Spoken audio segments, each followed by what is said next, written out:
கிறிஸ்துவின் சபை 4வது முதல் குறிப்பிட்டது. டாக்டர் காணொலி மேசப்பாக்கம், சென்னை.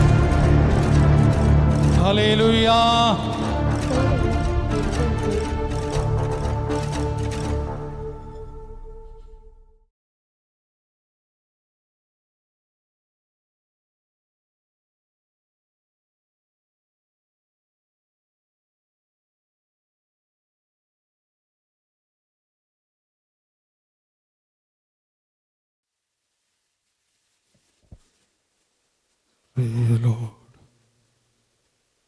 நல்லவர். நாமெல்லாம் அப்படியே கண்களை மூடுவோம். இந்த 7வது மாதத்துடைய இந்த 12ஆம் தேதியிலும் கர்த்தருடைய அநாதி கிருபையின்படி நம்மையும் கொண்டு வந்திருக்கிறார். நம்முடைய சரீரம்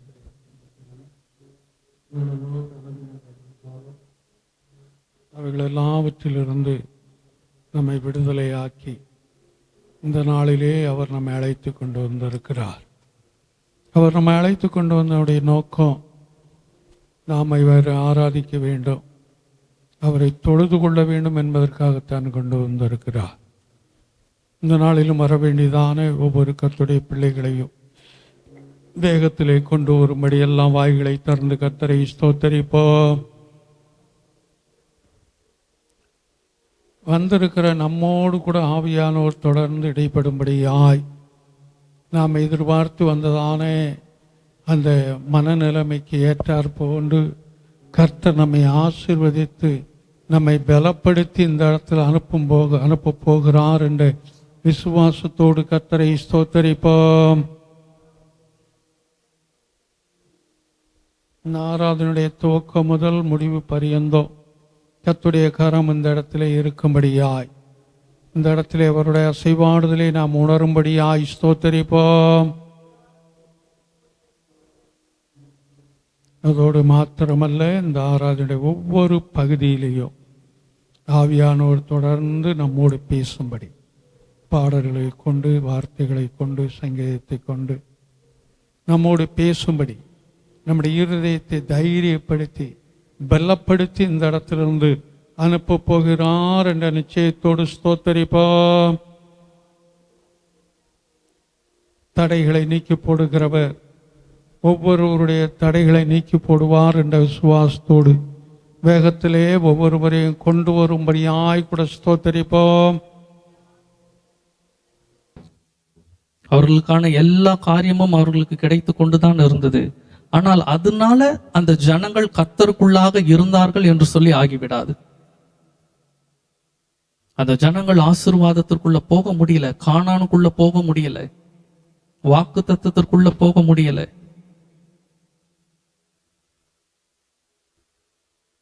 இன்னைக்கு ஒருவேளை உலக பிரகாரமான காரியங்கள் எல்லாம் நடந்து கொண்டே இருக்கலாம்.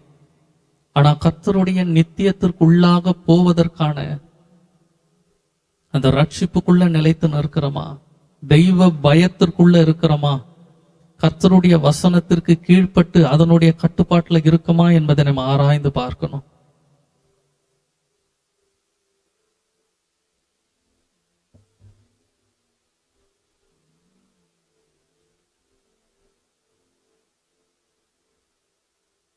அவருடைய வாக்குத்தத்தங்கள் ஒன்றும் மாறி போவதே அல்ல.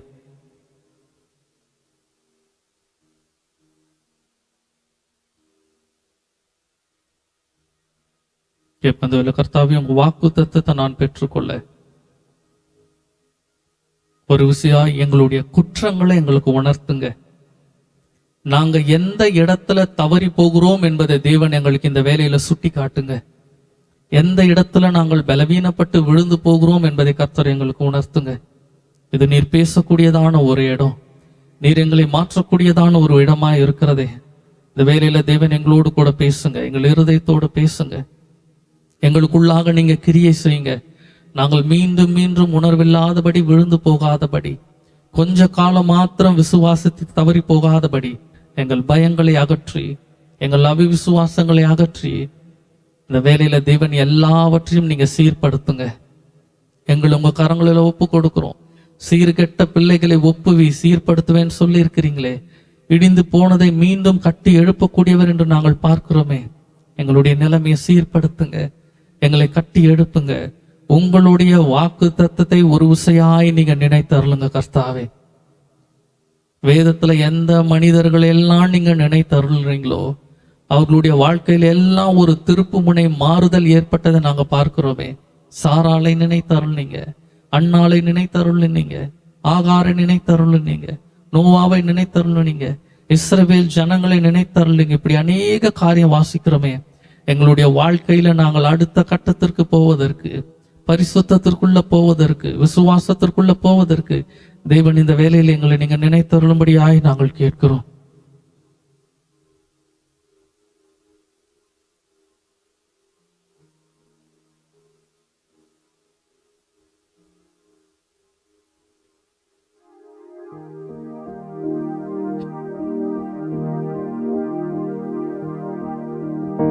என்னை மறவா இயேசுநாதா, உந்தன் தயவா என்னை நடத்தும்.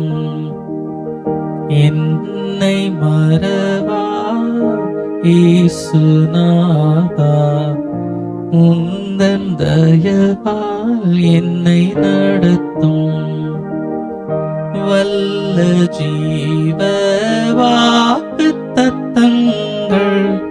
வரைந்தனக்கா ஈந்ததாலே ஸ்தோத்திரம். வல்ல எங்களுக்காக நீர் வாக்குத்தத்தங்களை வைத்திருக்கிறதற்காக நன்றி ஆண்டவரே.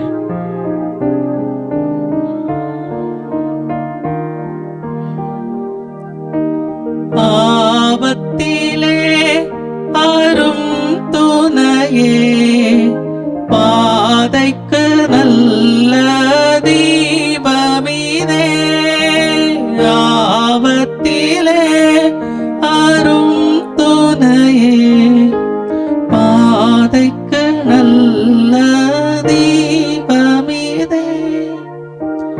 என்னை மறவா இயேசுநாதா, உந்தன் தயவா என்னை நடத்தும். என்னை மறவா இயேசுநாதா, உந்தன் தயவா என்னை நடத்தும். திக்கற்றூராய் கைவிடேனே கலங்கிடீரே என்றதாலே ஸ்தோத்திரம். திக்கற்றூராய் கைவிடீரே கலங்கிடாதே என்றதாலே ஸ்தோத்திரம். நீரறியா எதும் நேரிடா, என் தலை முடியும் எண்ணினீரே. நீரறியா ஏதும் நேரிடா, என் தலை முடியும் எண்ணினீரே. என்னை மறவா இயேசுநாதா, உந்தன் தயவால் என்னை நடத்தும். என்னை மறவா இயேசுநாதா, உந்தன் தயவால் என்னை நடத்தும். கர்த்தருடைய தயவினால் நம்ம நடத்த நமக்கென்று வாக்கு தத்தங்களை வைத்திருக்கிறார். அது நம்மளுடைய வாக்கு தத்தம் தான். அதான் வாசிக்கிறோம். நீங்க ஜெபித்து சில காரியங்களை கேட்பீர்கள் என்றால் அது உங்களுடையதா இருக்கும் என்றால் அப்ப நமக்கென்று ஒன்று உருவாக்கி இருக்கிறார். அதை பெற்றுக்கொள்வதற்கு ஜெபமும் காத்திருப்பும் அவசியம். கர்த்தரிடத்துல முற்றுமாக ஒப்புவித்து இந்த ஆசீர்வாதத்தை பெறுவதற்கு என்னிடத்துல தடையாய் இருக்கிற காரியங்களை தேவன் இந்த வேலையில நீங்க மாற்றுங்க. கர்த்தர் எங்களை ஆட்கொள்ளுங்க.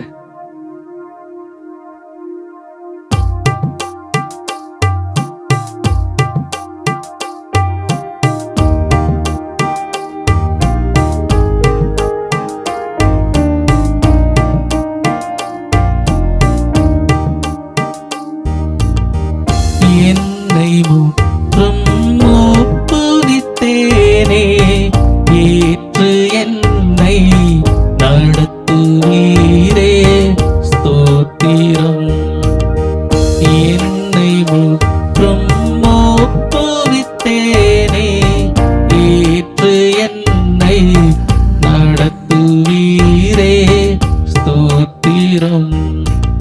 எப்படியும் உம் வருகையிலே ஏழை என்னை சேர்த்திடுவே. எப்படியும் உம் வருகையிலே ஏழை என்னை சேர்த்திடுவே. என்னை மறவா இயேசுநாதா.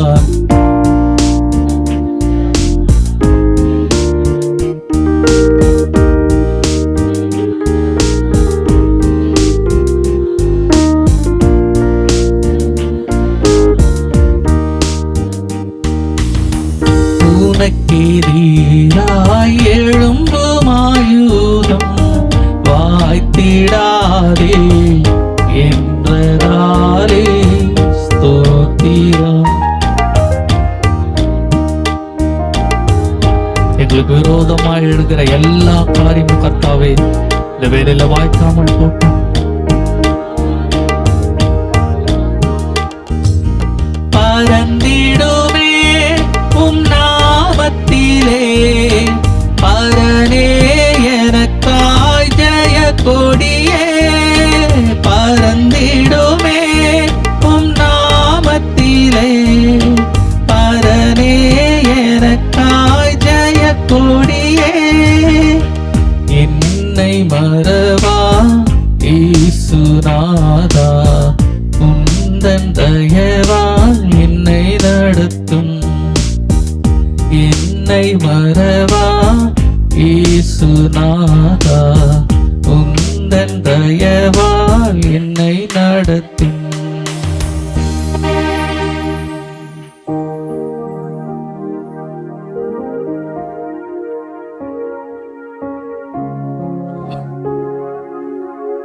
கர்த்தர் எல்லாவற்றையும் நமக்கு மீட்டு எடுக்கக்கூடியவர். யோபு எல்லாவற்றையும் இழந்த பொழுது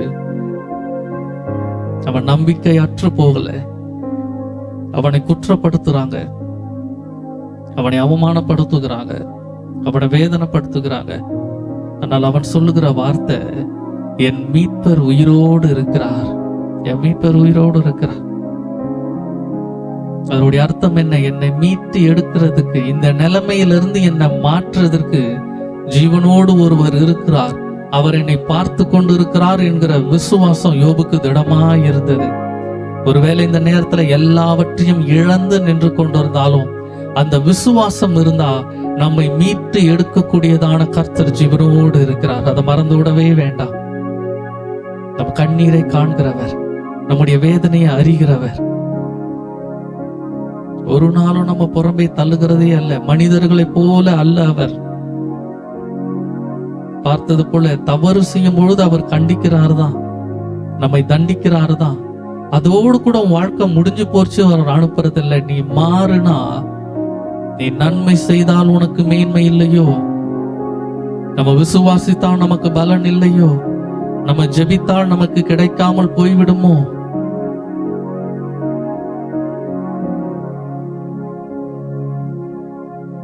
லாசருனுடைய சம்பவத்துல நிறைய நம்ம தியானித்திருக்கோம்.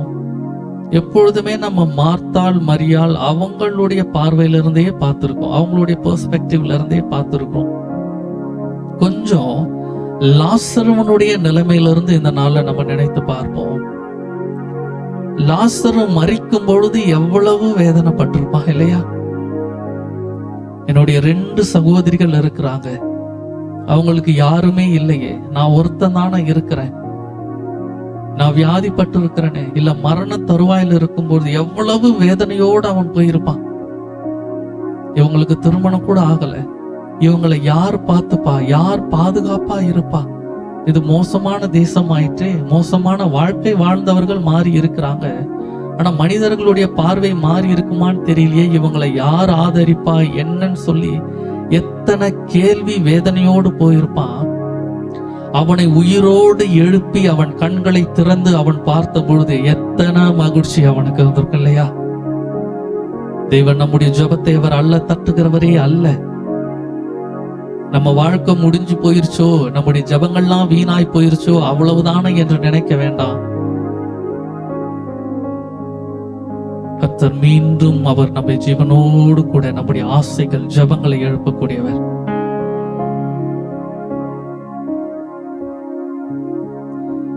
என் மீட்பருயிரோடிருக்கையிலே என்ன கவலை உண்டு சொல் மனமே. என் மீட்பருயிரோடிருக்கையிலே என்ன கவலை உண்டு சொல் மனமே.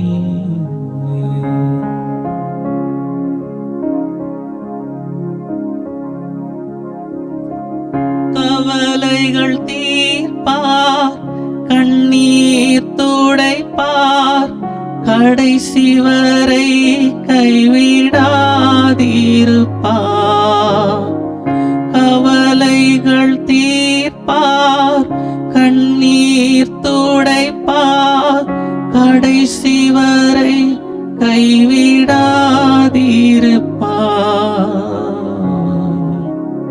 கடைசி வரை கைவிடாது இருக்கிறவர் அவர் ஒருவர் மாத்திரம்தான். எல்லா சூழ்நிலையிலும் கைவிடுகிறவர் அல்லவே அல்ல.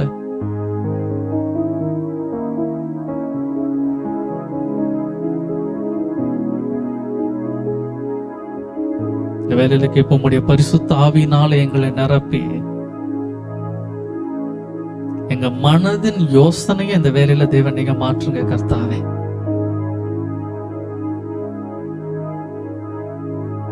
ஆவியை புதுப்பிக்கிறதான ஒருவர் புது இருதயத்தை தந்து நிலவரமான ஆவியை கொடுக்கக்கூடியவர் அவர் ஒருவர் மாத்திரம்தான். சில நேரங்கள்ல நம்ம சுபாவம் மாறாமலே இருக்கே. நம்முடைய கோபம் மாறுகிறது இல்ல, நம்முடைய வார்த்தைகள் மாறுகிறது இல்ல, நம்முடைய அவிசுவாசம் மாறுகிறது இல்ல, நம்முடைய கவலை மாறுகிறது இல்ல, நம்முடைய புலம்பல் மாறுகிறது இல்ல. சொல்றேன், எப்பொழுது கர்த்தரிடத்துல அவருடைய வார்த்தையை கேட்டு விட்டு கொடுத்து நம்மை அர்ப்பணிக்கிறோமோ அன்றைக்குதான் தேவன் இறங்கி செயலாற்றக்கூடியவராய் இருக்கிறார். ஆகாரை குறித்து நமக்கு எல்லாம் தெரிந்ததுதான். அவள் அலைந்து திரிகிறார் வனாந்தரத்துல, அங்கும் இங்கும் அவள் அலைந்து திரிகிறார். அவளுடைய பிள்ளைக்கு அவள் ஒண்ணுமே செய்ய முடியலேன்னு அவ உட்காரும் பொழுதுதான் அவளுக்காக செயலாற்றுவதற்கு தேவன் அங்க எழுந்தருளினார். அவள் அலைந்து திரியும் போதெல்லாம் அவர் விட்டுட்டா, நீ போற வர போடு தேடு என்று சொல்லி. அவ இதுக்கு மேல ஒண்ணுமே இல்லை, அவ்வளவுதான் முடிஞ்சிருச்சு, பிள்ளை சாக போதுன்னு முடிவுக்கு வரும் பொழுதுதான் அவர் அங்க வருகிறார். அந்த இடம் பெயர்ஷபா என்று பார்க்கிறோம். பெயர்ஷபா என்றால் ஊற்றுகளின் கிணறுகள் இருக்கக்கூடியதான காரியம், முழுமையான ஒரு கிணறுகளின் ஆசீர்வாதம், வெல் ஆஃப் ஓத் அப்படிதான் வாசிக்கிறோம். வாக்கு தத்தம் பண்ணப்பட்ட ஒரு இடம். இன்னைக்கு ஒருவேளை வெறுமையில நம்ம வந்திருந்தாலும் கர்த்தருடைய ஜெப வீடாய் இருக்கிற அவருடைய வாக்கு தத்தம் பண்ணப்பட்ட இடத்துல நிற்கிறோம் என்றால் நம்மளால முடியாதுன்னு சோர்ந்து போய் உட்கார்ற நேரத்துல நமக்காக செயலாற்றுவதற்கு அவர் வரக்கூடியவர்.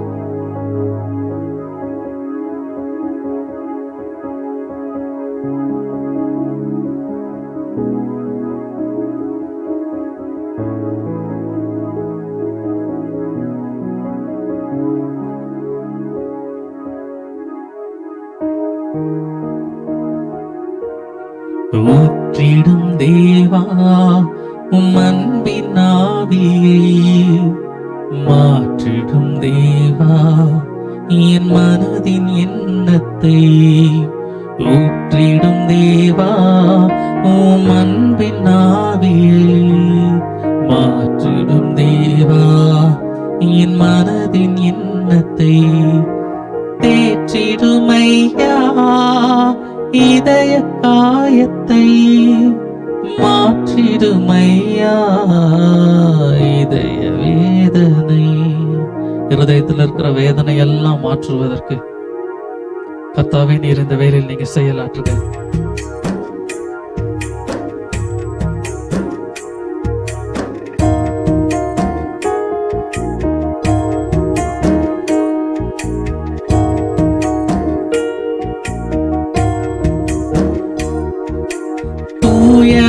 ஆவி என்னிலே தங்க வேண்டுமே, தூற்றி திரியும் மாந்தரை நேசிக்க வேண்டுமே. தூய ஆவி என்னிலே தங்க வேண்டுமே, தூற்றி திரியும் மாந்தரை நேசிக்க வேண்டுமே. தேவ ஆவி என்னிலே தங்க வேண்டுமே, தேவனோடு அனுதினம் வாழ வேண்டுமே. தேவ ஆவி என்னிலே தங்க வேண்டுமே, தேவனோடு அனுதினம் வாழ வேண்டுமே. ஊற்றிடும் தேவா உம் அன்பின் ஆவியே, மாற்றிடும் தேவா என் மனதின் எண்ணத்தை. ஊற்றிடும் தேவா உம் அன்பின் ஆவியை, மாற்றிடும் தேவா என் மனதின் எண்ணத்தை.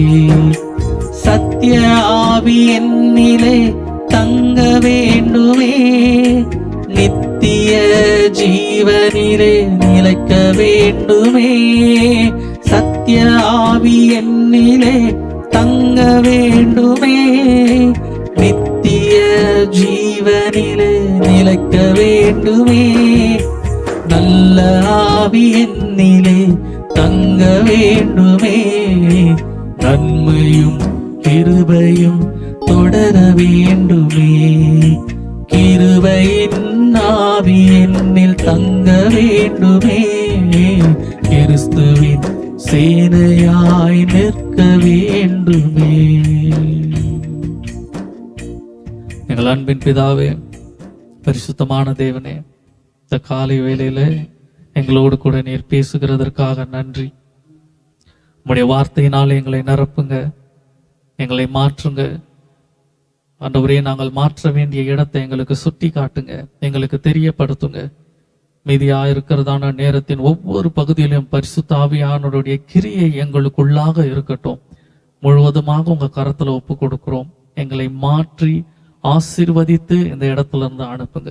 இயேசுவின் நாமத்தில் ஜெபிக்கிறோம் எங்கள் ஜீவனுள்ள நல்ல பிதாவே, ஆமென். தொடர்ந்து வேத புஸ்தகத்தை எடுத்துக்கொள்வோம். 104வது சங்கீதத்தில் 13வது வசனத்திலிருந்து 24வது வசனம் முடிய நம்ம மாறி மாறி வாசிக்கலாம். சங்கீதங்கள் புஸ்தகத்தில் 104வது சங்கீதம் 13வது வசனத்திலிருந்து 24 முடிய. கர்த்தர் நல்லவர். தம்முடைய மேல் வீடுகளிலிருந்து பர்வதங்களுக்கு தண்ணீர் இறைக்கிறார். உமது கிருபைகளின் பலனாலே பூமி திருப்தியாயிருக்கிறது.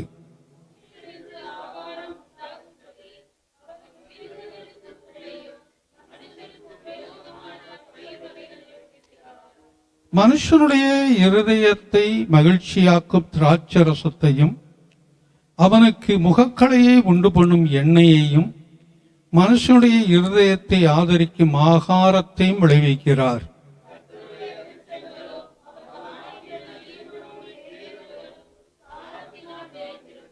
அங்கே குருவிகள் கூடு கட்டும், தேவதாரு விருட்சங்கள் கொக்குகளின் குடியிருப்பு.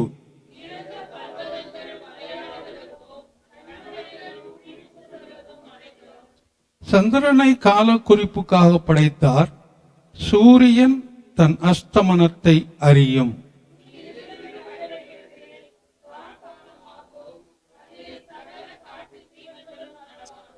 பாலசிங்கங்கள் இறைக்காக கர்ச்சித்து தேவனால் தங்களுக்கு ஆகாரம் கிடைக்கும்படி தேடும்.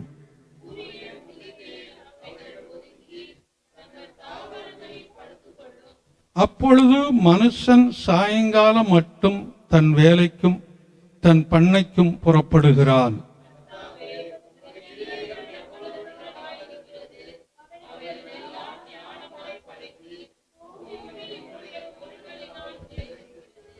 ஆமென். கர்த்தர் நல்லவர். நாம் அப்படியே உட்காருவோம். 9வது முறையாக இந்த 104வது சங்கீதத்தை வாசிக்க தியானிக்க கர்த்தர் நமக்கு உதவி செய்திருக்கிறார். அல்லேலூயா. ஆமா, இது தேவனுடைய கிரியை குறித்து இதில் சொல்லப்பட்டிருக்கிறது.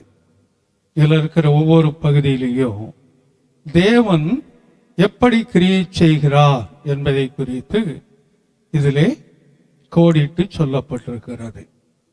இந்த 13வது வசனத்தில் வரும்போது தம்முடைய மேல் வீடுகளிலிருந்து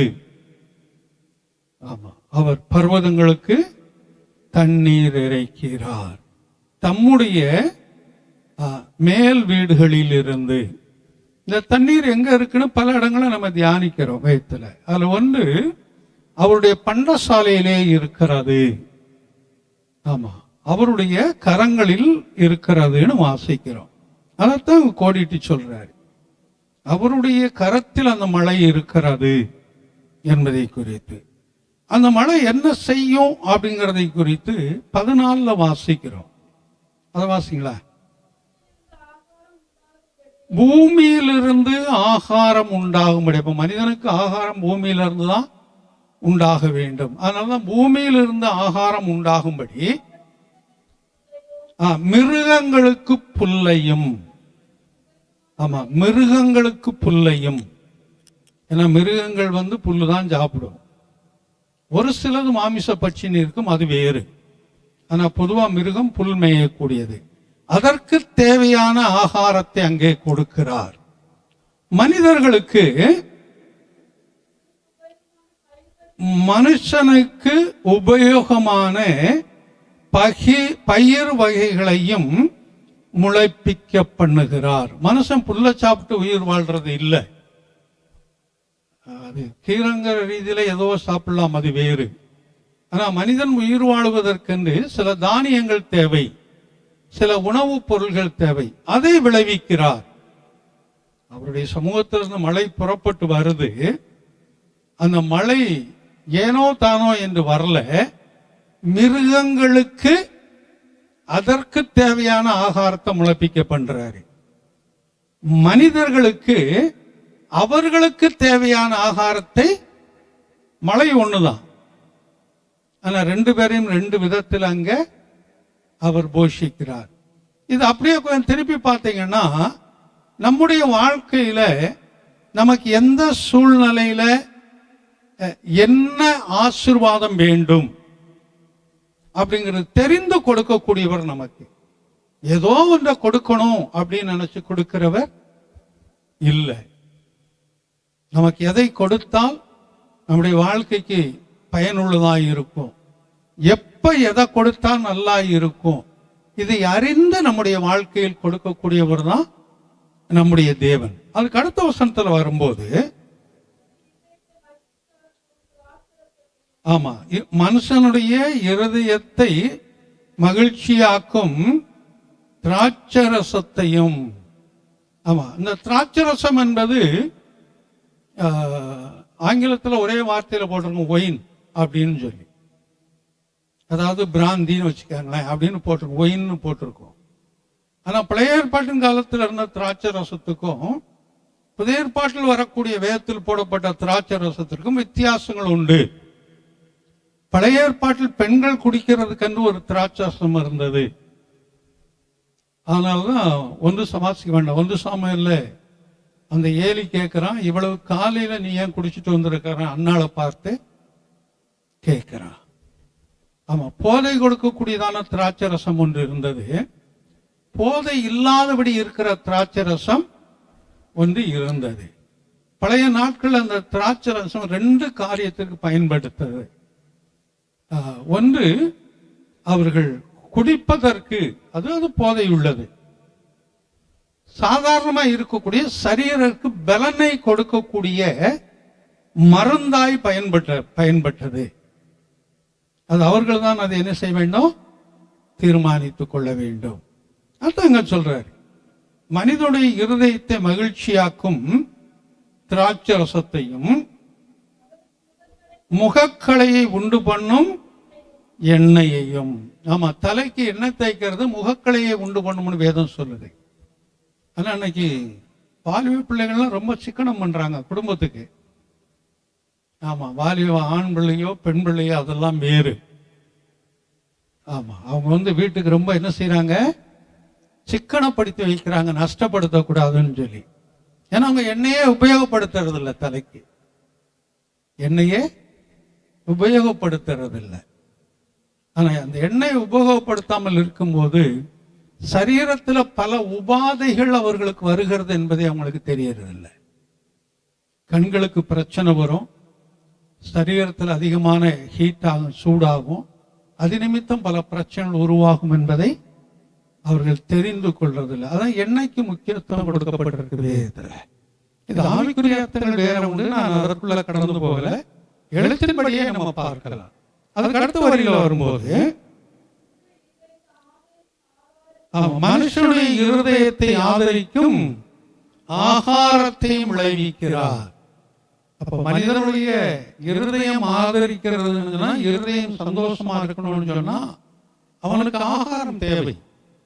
அது வரும்போது அவனுக்கு மகிழ்ச்சி. இதெல்லாம் அவர் சொல்லிக்கொண்டே நிறைய காரியங்களை அவருடைய கிரியை குறித்து சொல்லிக்கொண்டே அந்த 21வது வசனத்துல ஒண்ணு சொல்றார், வாசம்.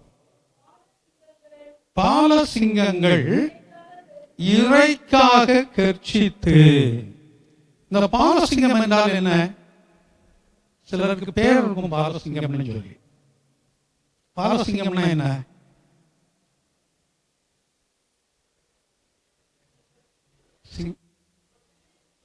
சிங்க மற்றெல்லாம் குட்டி இல்லையா? அப்போ முதல் குட்டின்னு சொல்ல முடியாதத இது ஏற்கனவே சொல்லி இருக்கிற உங்களுக்கு. முதல் குட்டின்னு சொல்ல முடியாது. அந்த சிங்க குட்டி போடும்போது அதுல 2 குட்டியோ 3 குட்டியோ 4 குட்டியோ இருந்தாலும் அதுல திடகாத்திரமான ஒரு குட்டிய அந்த சிங்கம் தேர்ந்தெடுக்குமா. அது முதலோ கடைசியோ அதெல்லாம் இல்லை. எது நல்ல திடகாத்திரமாய் இருக்கிறது என்று பார்த்து அந்த குட்டியை தேர்ந்தெடுக்குமா. அந்த குட்டியை தேர்ந்தெடுத்து அதை முதன்மையாய் வைத்துக் கொள்ளுமா.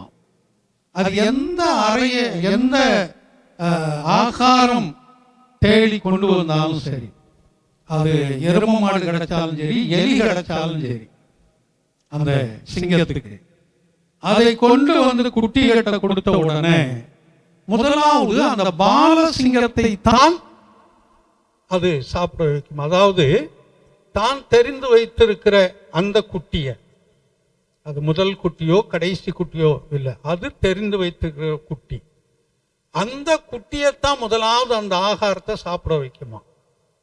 இது சிங்கத்தினுடைய சுபாவம். அது சாப்பிட்டு முடிச்சதுக்கு அப்புறம்தான் மற்ற குட்டிகள் எல்லாம் சாப்பிடுமா. அந்த குட்டிகள் எல்லாம் சாப்பிட்டு மீதம் இருக்கக்கூடியதைத்தான் அந்த தாய் சாப்பிடுமா. இது சிங்கத்துடைய சுபாவம். அப்ப இந்த பாலசிங்கம் என்று சொல்லும்போது தாய் சிங்கம் பிரத்யேகமாய் தேர்ந்தெடுக்கப்பட்டதான ஒரு குட்டி. அந்த குட்டிக்கு தன்னுடைய தாயினுடைய கண்கள்ல, தகப்பனுடைய கண்கள்ல ஒரு விசேஷித்த கிருபையும் இரக்கமும் கிடைத்து கொண்டே இருக்கிறது. ஆமா, அந்த பாலசிங்கம் எப்பவுமே ஆகாரத்துக்கு கஷ்டப்படாதான். ஏன்னா எங்க இருந்தாலும் அப்பாவோ அம்மாவோ கொண்டு வந்து கொடுத்துட போறாங்க. அது ஒரு நிலைமைக்கு வர்ற வரைக்கும். இதை நீங்க எசேக்கியேல் 19:3 வாசிங்க. எசேக்கியேல் 19:3.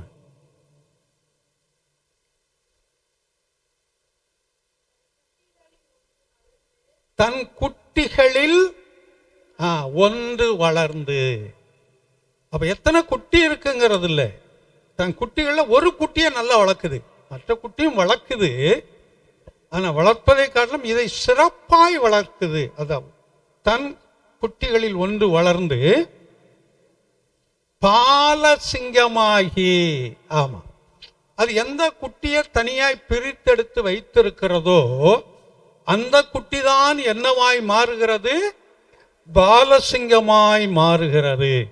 இயேசுவானவருக்கு ஒரு பெயர் பாலசிங்கம். லேலுயா.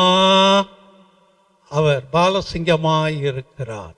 ஆமா, இப்ப தொடர்ந்து இங்க நம்ம மாஸ்டர் இடத்துக்கே வந்துருங்க. சங்கீதத்துக்கு இறைக்காக கர்ச்சித்து, ஆமா, தேவனால் தங்களுக்கு ஆகாரம் கிடைக்கும்படி தேடும். அப்ப அந்த அதான் பாடுறோம், சிங்கக்குட்டிகள் பட்டினி கிடக்கும். ஏன்னா வேதவசனம் சொல்லுது, சிங்கக்குட்டிகள் பட்டினி கிடைக்கும், கர்த்தரை தேடுகிறவர்களுக்கோ ஒரு நன்மையும் குறைவுபடாது.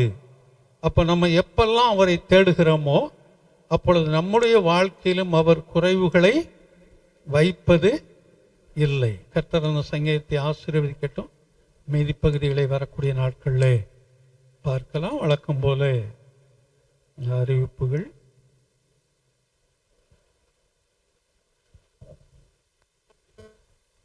வழக்கம் போல புதன்கிழமையும் வெள்ளிக்கிழமையும் சபையில் ஜெபம் இருக்கும். அதில் வரக்கூடியவர்கள் வந்து கலந்து கொள்ளுங்கள். அதில் கூடி ஜெபிக்கும்போது உங்களுடைய தனிப்பட்ட வாழ்க்கைக்கும் குடும்ப வாழ்க்கைக்கும் ஊழியங்களுக்கும் அது ஆசீர்வாதமாகவே காணப்படும். அதில் வந்து கலந்து கொள்ளும்படி அன்போடு கூட கேட்டுக்கொள்ளுகிறேன். 19ஆம் தேதி கூடப்பாக்கத்தில் இருக்கக்கூடியதான அந்த விமல்ராஜ் பால், அந்த தம்பிக்கா ஜெபித்துக் கொள்ளுங்கள். அந்த மகனுடைய பிறந்த நாளாக இருக்கிறது 19ஆம் தேதி. அதோடு நாளைக்கு சகோதரி ஜெபராணி வீட்டில் வீட்டு ஜெபம் இருக்கும். ஏன்னா போன வாரத்தில் சில தவிர்க்க முடியாத காரியங்களால் வைக்க முடியலை. அது அந்த நாள் அங்கே வைத்தது காரணம் வீரமுத்து யூதாவினுடைய திருமண நாளாக இருந்ததுனால அங்கே வைத்தோம். ஆனால் அங்கே அன்னைக்கு தவிர்க்க முடியாத சூழ்நிலையில் அதை வைக்க முடியலை. ஆனால் நாளைக்கு சகோதரி ஜெபராணி வீட்டில் அந்த ஜெபம் இருக்கும். வரக்கூடியவர்கள் வந்து கலந்து கொள்ளுங்கள். வியாழக்கிழமை பரணிப்புத்தூரில் சகோதரன் ஜெவமணி அவர்கள் வீட்டில் அந்த வீட்டு ஜெபம் இருக்கும். வர வேண்டும் இருப்பவர்கள் அங்கே வந்து கலந்து கொள்ளுங்கள். அதோடு இந்த மாலையில் சாட்சியின் கூட்டம் இருக்கும். 6:30க்கு அந்த சாட்சியின் கூட்டம் இருக்கும். வரக்கூடியவர்கள் வந்து கர்த்தர் செய்த நன்மைகளை சாட்சியாய் அறிவித்து கடந்து போகும்படி அன்போடு கூட கேட்டுக்கொள்ளுகிறேன்.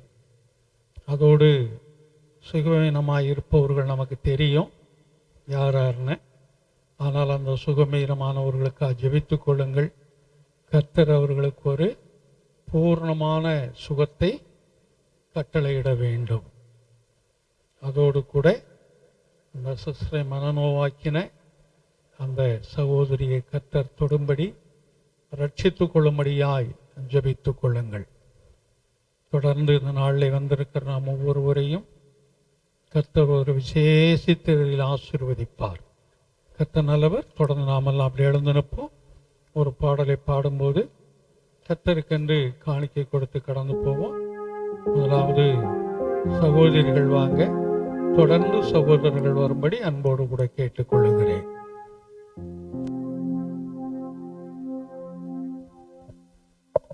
Praise the Lord.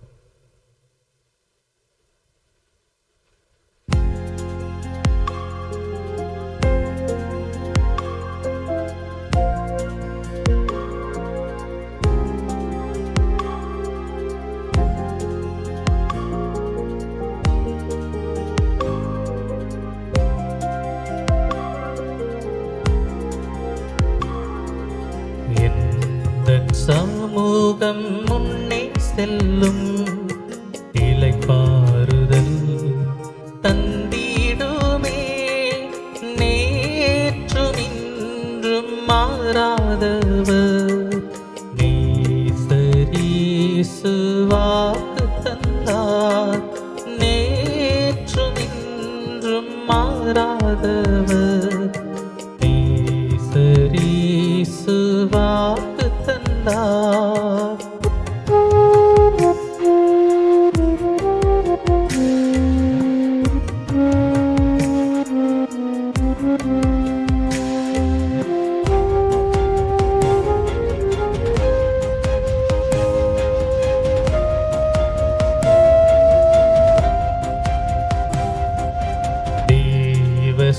சமூகம் ஆனந்தமே, நித்திய பேரின்பம் தந்திடுமே. தேவ சமூகம் ஆனந்தமே, நித்திய பேரின்பம் தந்திடுமே. கர்த்தருக்குள் மகிழ்ந்திட சத்திய தேவன் அருள் செய்வார். கர்த்தருக்குள் மகிழ்ந்திட சத்திய தேவன் அருள் செய்வார். என் சமூகம் முன்னே செல்லும், இளைப்பாறுதல் தந்திடுமே.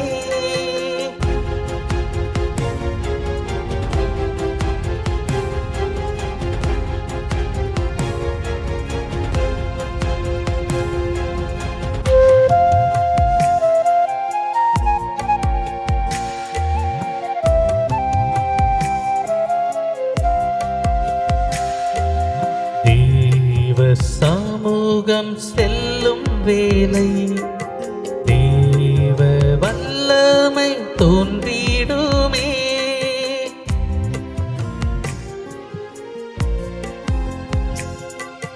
தேவ சமூகம் செல்லும் வேலை, தேவ வல்லமை தோன்றிடுமே. தேவைகளை சந்தித்திடும் நித்திய தேவன் நம் துணை. தேவைகளை சந்தித்திடும் நித்திய தேவன் நம் துணை. எந்த சமூகம் முன்னே செல்லும், இளைப்பாறுதல் தந்திடுமே.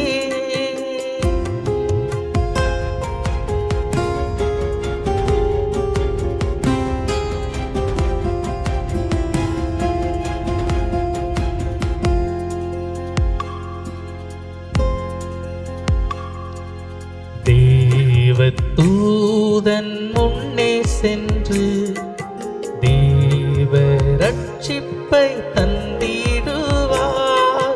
தேவ தூதன் முன்னே சென்று தேவ ரட்சிப்பை தந்திடுவார். சத்துருவை ஜெயித்திட சத்துவம் யாவும் தந்திடுவார். சத்துருவை ஜெயித்திட சத்துவம் யாவும் தந்திடுவார். எந்த சமூகம் முன்னே செல்லும், இளைப்பாறுதல் தந்திடுமே. நேற்றும் இன்றும் மாறாதவர் நேசரீசுவாக்கு தந்தார். நேற்றும் இன்றும் மாறாதவர் நேசரீசுவாக்கு தந்தார். அப்படியே கண்களை மூடுவோம். கர்த்தருக்கு கொடுக்கப்பட்ட இந்த காணிக்கையை ஆசீர்வதித்து பன்மடங்காய் திரும்ப நமக்கு கொடுக்கும்படி நான் கர்த்தருக்கென்று கொடுத்து ஒருவரும் ஒரு நாளும் தர்த்தரப்பட்டு போனதில்லைன்னு வேதம் சொல்லுது. அதனால நாமும் தர்த்தரப்பட்டு போகாதபடி அதிகமான அறுவடையை சுதந்திரித்துக் கொள்ள கர்த்தர் நமக்கு உதவி செய்வார். நிச்சயத்தோடு எல்லா வாய்களை திறந்து கர்த்தரை ஸ்தோத்தரிப்போம். ஏற்பட்ட ஒருவர் காணிக்கைக்காகவும் கர்த்தருடைய வார்த்தைக்காகவும் ஜெபிக்கும்படி அன்போடு கேட்டுக்கொள்ளுகிறேன்.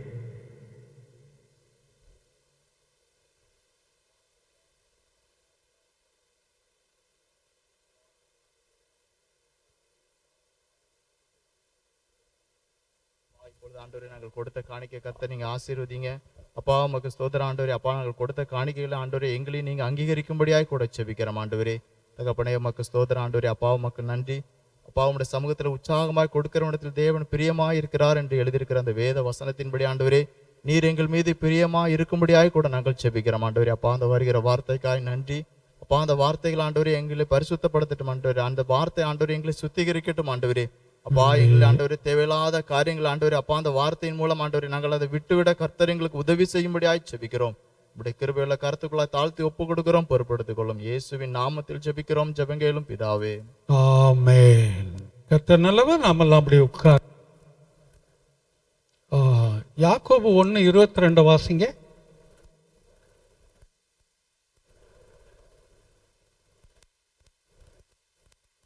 யாக்கோபு 1:22.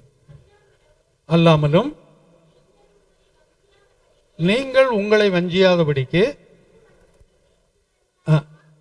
திருவசனத்தை கேட்கிறவர்களாய் மாத்திரமல்ல, அதன்படி செய்கிறவர்களாயும் இருங்கள். ஏன்னா இதை குறித்து ஒரு கேள்வி கேட்டிருந்தேன், இது எந்த இடத்துல இருக்குது அப்படின்னு சொல்லி. அது கேட்டு 1 மாதத்துக்கு மேலே ஆச்சு. சிஸ்டர் ஜோதி மாத்திரம் அதுக்கு பதில் எழுதி கொடுத்துருந்தாங்க. ஏன்னா தொடர்ந்து 2-3 வாரம் நாங்கள் இல்லாதனால அதை சொல்ல முடியலை. ஒரு மாதத்துக்கு மேலே ஆச்சு அதை அவங்ககிட்ட எழுதி கொடுத்தேன். ஆமாம், திருவசனத்தை கேட்கிறவர்களாக மாத்திரமல்ல, அதன்படி செய்கிறவர்களாயும் இருங்கள் அப்படின்னு சொல்லியிருக்கு. என்ன ஒன்று கேட்டேன், இயேசுவானவர் காட்டின் மிருகங்கள் நடுவே சஞ்சரித்தார், எங்கே இருக்குன்னு சொல்லி பைபிளில் தான் இருக்குது. கூட பக்கத்தில் ஒரு தம்பி பதில் எழுதி கொடுத்துருக்கிறாரு. சரி, அது இருக்கட்டும். முடிந்து போகும்போது இந்த பாத்திரங்கள் அப்படியே கிடக்குது. போன வாரம் மறந்துட்டு போயிட்டேங்கன்னு நினைக்கிறேன். அந்த பாத்திரங்களை பார்த்து எடுத்து கொண்டு போங்க. கர்த்தர் நல்லவர். இந்த நாளிலும் கூட வந்து கலந்து கொண்டிருக்கிற உங்கள் ஒவ்வொருவரையும் ஜீவிக்கிற இயேசுவின் நாமத்தினாலே வாழ்த்தி ஆசீர்வதிக்கிறேன். கர்த்தர் தாமே உங்கள் ஒவ்வொருவரையும் ஆசீர்வதிப்பாராக. நாளில் வராத கர்த்தருடைய பிள்ளைகளை வரக்கூடிய நாட்களிலே ஆவியானவர் கொண்டு வந்து சேர்ப்பாராக. தொடர்ந்து இந்த வலைதளத்திலே பார்க்க போகிற உங்களையும் கூட உயிர்த்தெழுந்த இயேசுவின் நாமத்தினாலே வாழ்த்தி ஆசீர்வதிக்கிறேன். இந்த ஆசீர்வாதத்திற்கு உங்களையும் கர்த்தர் பங்காளியாய் மாற்றிக் கொள்வாராக. அல்லேலூயா. தொடர்ந்து நாம் பார்த்து வர வருஷத்துடைய வாக்குத்தத்த வசனத்தை நம்ம வாசிப்போம். கர்த்தரோ உண்மையுள்ளவர், அவர் உங்களை ஸ்திரப்படுத்தி தீமை நின்று விலக்கி காத்து கொள்வார். அல்லேலூயா. ஆமா, கர்த்தரோ உண்மையுள்ளவர், அவர் உங்களை தீமையிலிருந்து விலக்கி காத்து கொள்வார். ஆமா, இந்த 7வது மாதம் இந்த 12ஆம் தேதி வரைக்கும் எத்தனையோ விதமான தீங்குகளை நாம் சந்தித்திருக்கிறோம். குடும்ப வாழ்க்கையில் அதை பார்த்துருக்கிறோம், தனிப்பட்ட வாழ்க்கையில் பார்த்துருக்கிறோம், சரீரத்தில் பார்த்துருக்கிறோம், பயணங்களில் பார்த்துருக்கிறோம், வேலைகள் தொழிலில் பார்த்துருக்கிறோம், பொருளாதாரத்தில் பார்த்துருக்கிறோம். இப்படி எத்தனையோ விதமான தீங்குகளை எல்லாம் நாம் என்ன செய்திருக்கிறோம், பார்த்திருக்கிறது மாத்திரமல்ல, அதை சந்தித்திருக்கிறோம். அவைகள் மத்தியிலெல்லாம் நாம் அதற்குள்ளாய் போய்விடாதபடி கர்த்தர் நம்மை மீட்டு காத்து கொண்டு வருகிறார். அல்லேலூயா. அவர் நம்மை காத்து கொண்டதுனால தான் நானும் நீயும் இன்னைக்கு ஜீவனோட இருக்கிறோம். அப்படி இல்லாமல் இருந்திருந்தா நம்ம எப்பொழுதோ அழிவை கண்டிருக்க வேண்டும். மருத்துவமனையில் படுத்திருக்கணும் இல்லையா? ஆனால் கர்த்தர் அதற்கு நம்மை ஒப்பு கொடுக்கல. நம்ம இதுவரைக்கும் காத்தவே இனியும் காப்பார். இதனுடைய அடிப்படையில் யாக்கோபை குறித்து தியானித்து கொண்டு வர்றோம். யாக்கோபை குறித்து தியானித்து கொண்டு வர்றோம். யாக்கோபு என்றால் யார்? எத்தன், ஏமாற்றுக்காரன், மாய்மாலக்காரன். நம்ம அதுவும் சாதாரணப்பட்ட ஆள் இல்லை. அவன் எப்படிப்பட்டவன்?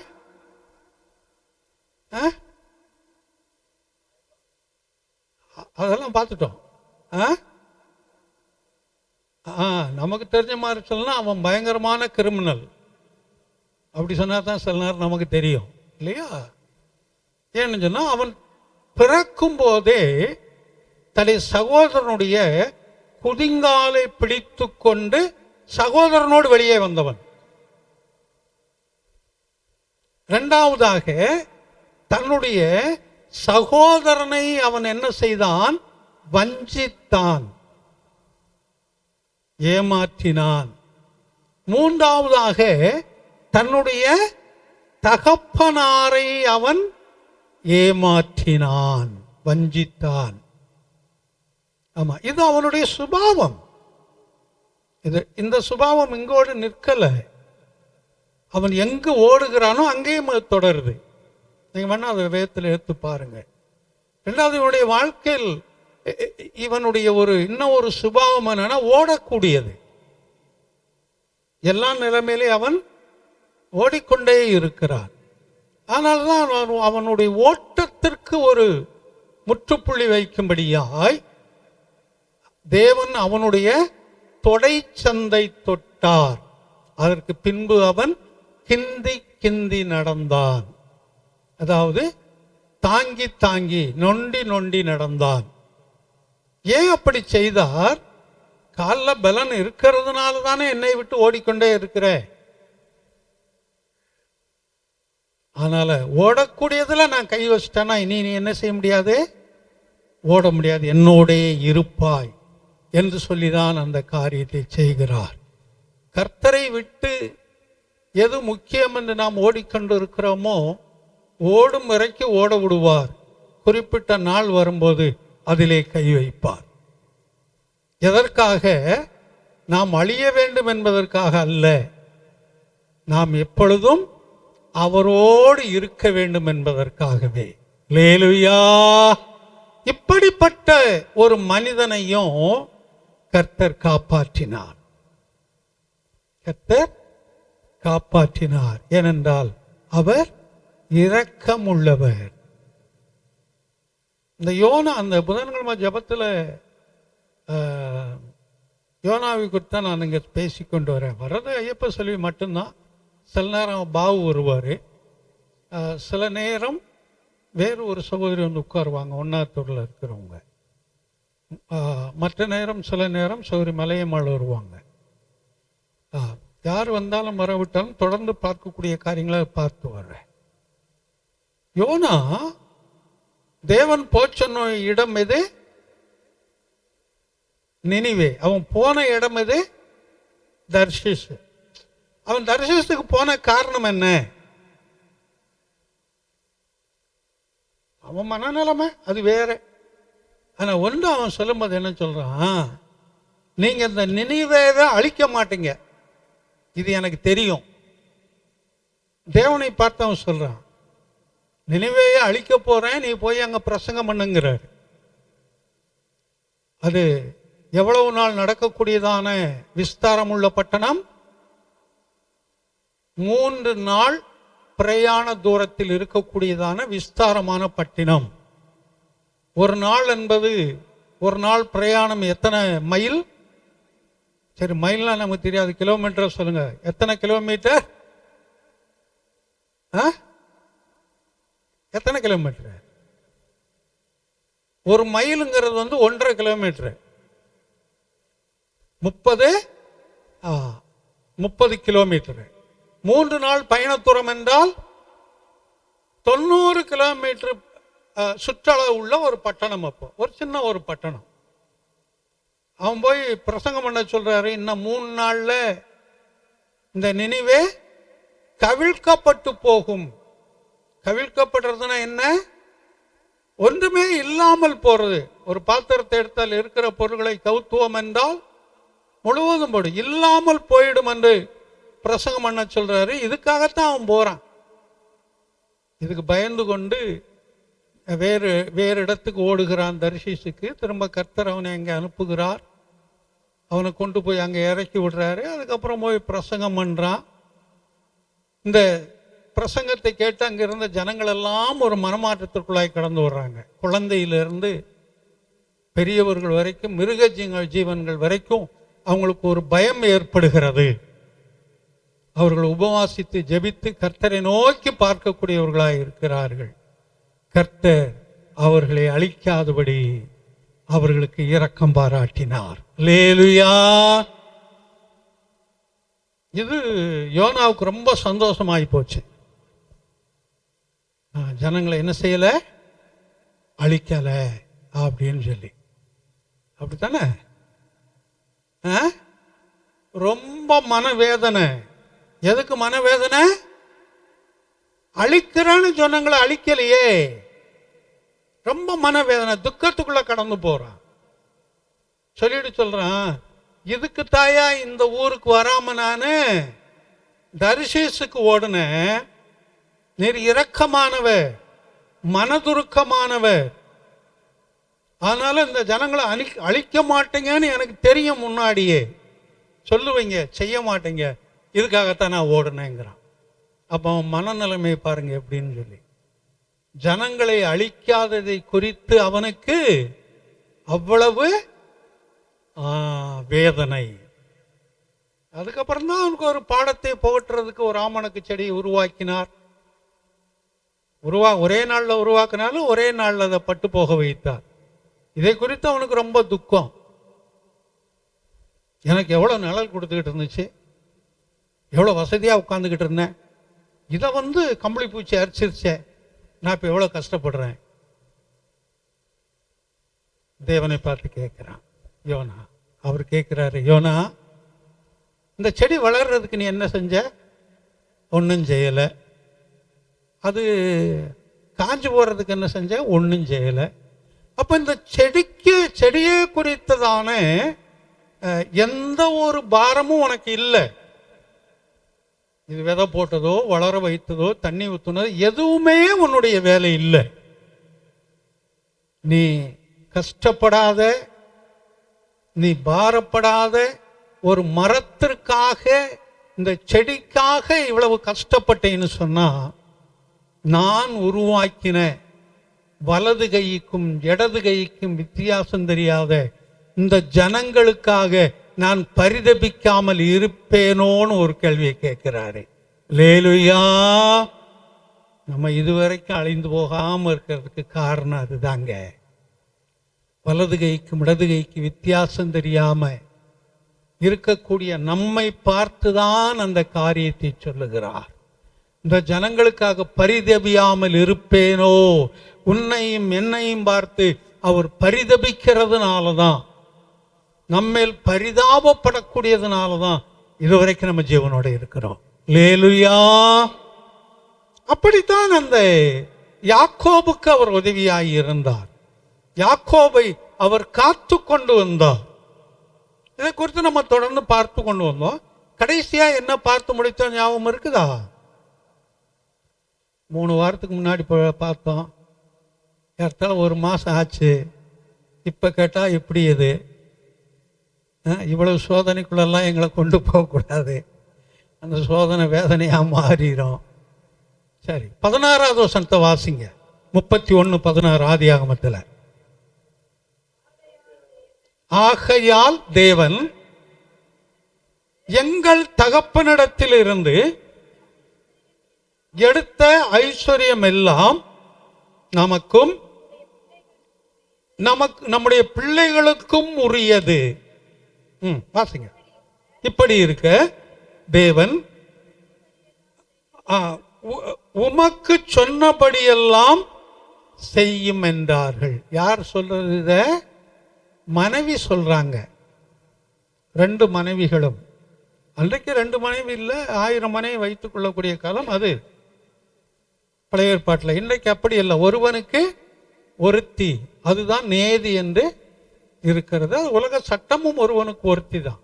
ஒருவனை திருமணம் செய்து அவர்கள் மரித்து போகாமல் இல்லாவிட்டால் உயிரோடு இருக்கும்போது இன்னும் ஒருவரை திருமணம் செய்தால் அது இந்திய தேசத்தின்படி, இந்திய தேச சட்டத்தின்படி அது குற்றம்.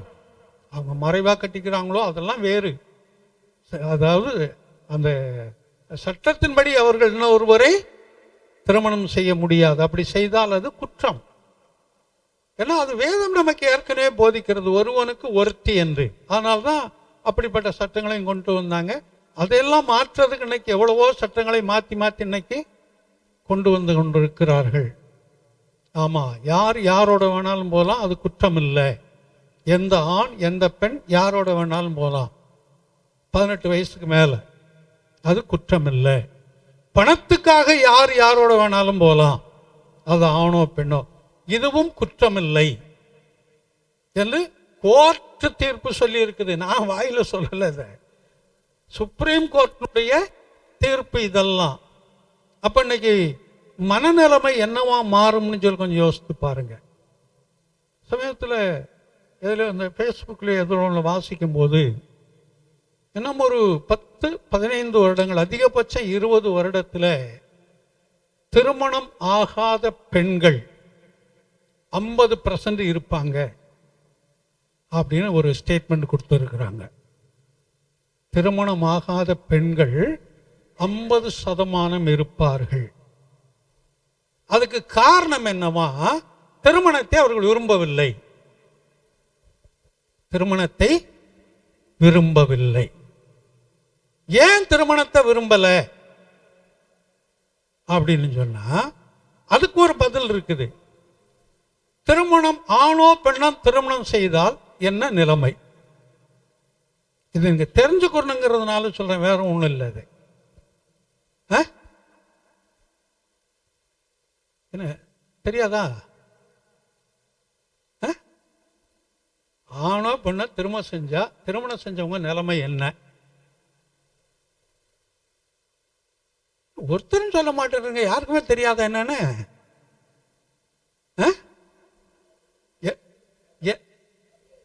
ஏதாவது ஒண்ணு சொல்லு, நிறைய இருக்கிறத ஒண்ணு சொல்லுங்க ஐயா. ஒண்ணுமே தெரியாம இருந்தா தான் நிறைய சொல்லி தப்பிச்சுக்கிறது. ஏதாவது ஒண்ணு சொல்லுங்க. ஆணோ பெண்ணோ எனக்கு சொல்லக்கூடிய காரியம், குடும்ப பாரத்தை நான் ஏற்றுக்கொள்ள விரும்பவில்லை. குடும்ப பாரத்தை திருமண உறவு என்று வந்தால் அது ஆணுக்கு பெண்ணுக்கோ அடுத்த ஸ்டெப் என்ன உருவாகுது உங்களுக்கு? குடும்ப பாரம், புருஷனை பார்க்கணும், இல்லைன்னா மனைவியை பார்க்கணும். அந்த பாரம் சில காலங்கள் தாண்டி பிள்ளைகளை பார்க்க வேண்டும், பொறுப்பு அதிகமாகுது. இது எங்களுக்கு வேண்டாம், இது எங்களுக்கு வேண்டாம். Living together. ஆணும் பொண்ணும் ஒரே வீட்டில் வாழுவாங்க, ஒன்னா படுப்பாங்க, ஒன்னா எந்திரிப்பாங்க. 1 வருஷம் இல்லை, 4 வருஷம் 5 வருஷம் வாழுவாங்க. 2 பேருக்கும் பிடிக்கலாம், நீ ஒரு பக்கம் போய் நான் ஒரு பக்கம் போய் பிரிஞ்சுக்கிடுவாங்க. இதுதான் வாழ்க்கை. இன்னைக்கு திருமண வாழ்க்கை எங்களை ஒரு ஒரு ஒரு சட்டத்துக்குள் கட்டி வைக்குது. அது எங்களுக்கு விரும்பல. நாங்கள் விருப்பம் போல இருந்து கொள்கிறோம், 2 பேரும் சம்பாதிக்கிறோம், நாங்கள் விருப்பம் போல் இருந்து கொள்ளுகிறோம். எங்களுக்கு திருமண வாழ்க்கை என்பது தேவையில்லை அப்படின்னு சொல்லி சைட் சிக்குன்னு ஒன்று இருக்குதான் சென்னையில். சைட் சிக்கு அது இப்போ வேண்டாம், அது சமயம் வரும் என்றால் அதை குறித்து உங்களுக்கு சொல்கிறேன். சென்னை, நம்ம ஆசியா கண்டத்திலே சென்னையில் தான் அது இருக்குதா சைட் சிக்குங்கிறது. பெங்களூரில் கூட கிடையாது.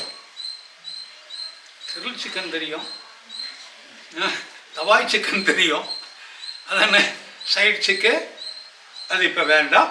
சரி, இங்கே 2 மனைவிகளும் அன்னைக்கு இருந்த நிலைமைகள் அப்படி இருந்தது. யாக்கோவை பார்த்து சொல்றாங்க, இப்ப நம்மகிட்ட இருக்கிற சொத்தெல்லாம் நமக்கும் நம்முடைய பிள்ளைகளுக்கும். அதனால தேவன் என்ன சொல்லுகிறாரோ அதன்படி செய்யும் என்று சொன்னார்கள். அதுக்கு மேல உள்ளதுல ஏற்கனவே பார்த்தோம், நம்முடைய பணத்தை எல்லாம் எங்க தகப்பன் வாயிலே போட்டு கொண்டார். அவ்வளவு மோசமா சொல்றாங்க தகப்பனார். அதுக்கப்புறம் இது சொல்லிட்டு தான் சொல்றாங்க. சொல்லிட்டு அதுக்கப்புறம் அந்த 17 பார்த்தீங்கன்னா யாக்கோபு எழுந்து பிள்ளைகளையும் மனைவியும் ஒட்டகங்கள் மேல் ஏற்றி கொண்டவன் புறப்பட்டு போனான். இவன் புறப்பட்டு போன நாள்ல பாத்தீங்கன்னு சொன்னா லாபான் அங்க இல்லை. ஆடுகளுக்கு மயிர் கத்திரிக்கிறதுக்காக அவன், ஆடுகளுக்கே மயிர் கத்திரிக்கிறாங்க, வீட்டுல இருக்கிற ஆட்டுக்குட்டிய மயிர் கத்திரிக்க மாட்டேனுது, அது வளர்த்து போட்டுக்கிட்டு அலையுதுங்க. வீட்டுல இருக்கிற ஆட்டுக்குட்டி யாருப்பா? எப்பா வீட்டுல இருக்க ஆட்டுக்குட்டி யாரு? நான் தானே சொல்ல, எப்படின்ற அப்படி சொல்லு. ஆமா, அந்த ஆட்டுக்குட்டிக்கு என்ன செய்ய மாட்டேங்குது? மயிர் வெட்டிக்கிற மாட்டேங்குது. ஆனா இவன் மயிர் கத்தரிக்கும்படியாய் தன் ஆடுகளை ஓட்டி கொண்டு போனான். இவன் போய் அதாவது யாக்கோபு அவன் தன்னுடைய இடத்தை விட்டு போய் 3 நாளைக்கு அப்புறம் தான் இது அவனுக்கு தெரிய வருது. அப்படின்னா 3 நாள் வித்தியாச தூரத்தில் அவன் இருந்தான். 90 கிலோமீட்டர் தூரத்தில் போய் அவன் ஆடுகளுக்கு மயிர் வெட்டுறதுக்காக, மயிர் கத்தரிப்பதற்காக அவன் கடந்து போயிருக்கிறான். இப்போ இந்த ராகேல் ஒரு காரியத்தை இங்க செய்யறான். அவள் என்ன செய்யறாளாம்? அந்த 18வது வசனத்தை வாசிங்களேன்.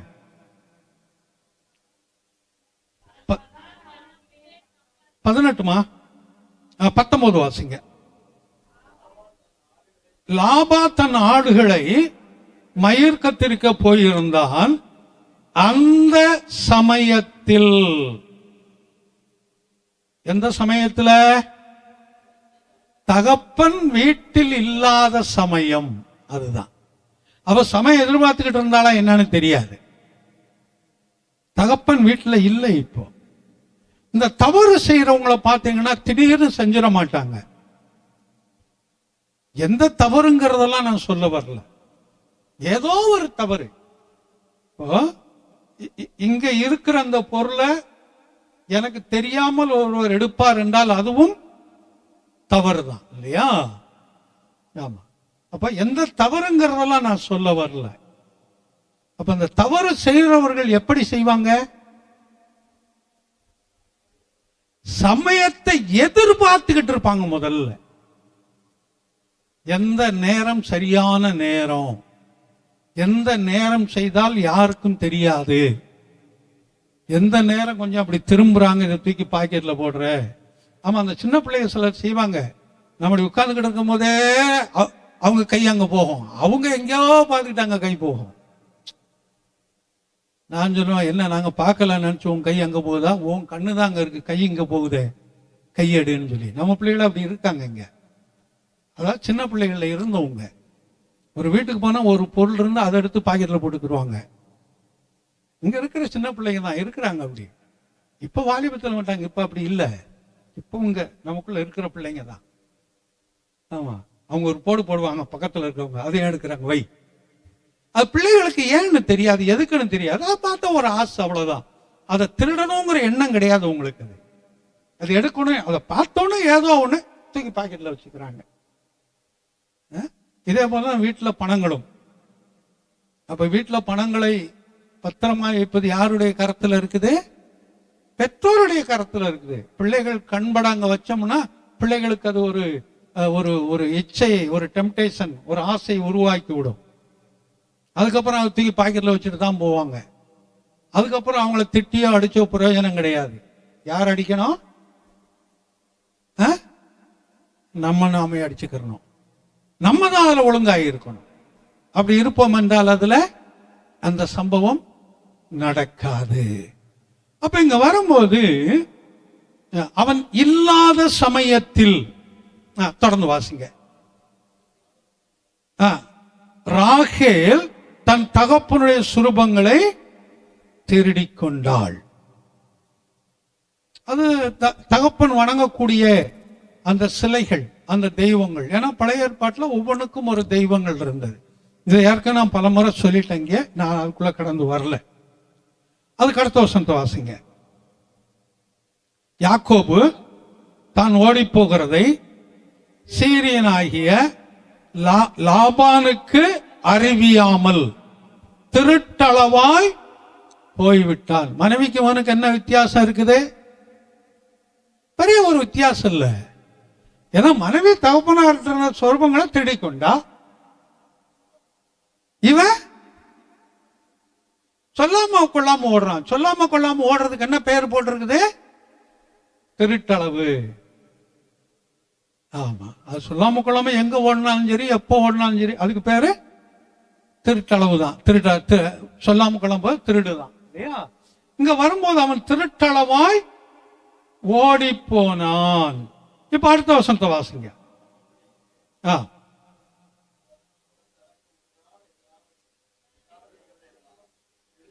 எடுத்துக்கொண்டு 22 வாசிங்க. யாக்கோபு ஓடி போனது 3ஆம் நாளிலே லாபானுக்கு அறிவிக்கப்பட்டது.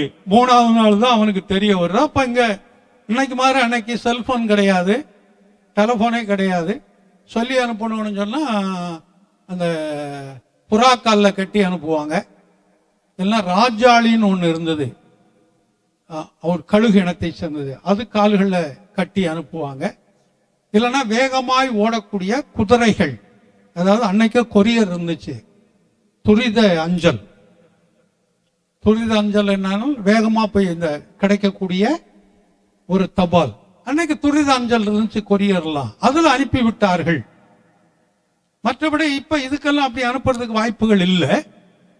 அதனால ஆட்கள் மூலம் சொல்லி அனுப்பிச்சிருக்கனா, அப்போ 3 நாள் இவன் நடந்து போய் அங்க சொல்றதுக்கு 3 நாள் ஆயிடுச்சு. அதுதான் அதுல வாசிக்கிறோம். அதுக்கு அடுத்த வசனத்துல 23, அப்பொழுது அவன் சகோதரரை கூட்டிக் கொண்டு 7 நாள் பிரயாண பரியந்தம் அவனை தொடர்ந்து போய் கீலேயாத் மலையிலே அவனை கண்டுபிடித்தான். அல்லேலூயா. இப்ப 7 நாள் ஆயிடுச்சு. இப்போ லாபான், அந்த லாபான் சொந்த ஊருக்கும் இங்க இருக்கக்கூடியதான அந்த கீலேயாத்துக்கும் அப்ப எத்தனை நாள் பிரயாண தூரம்?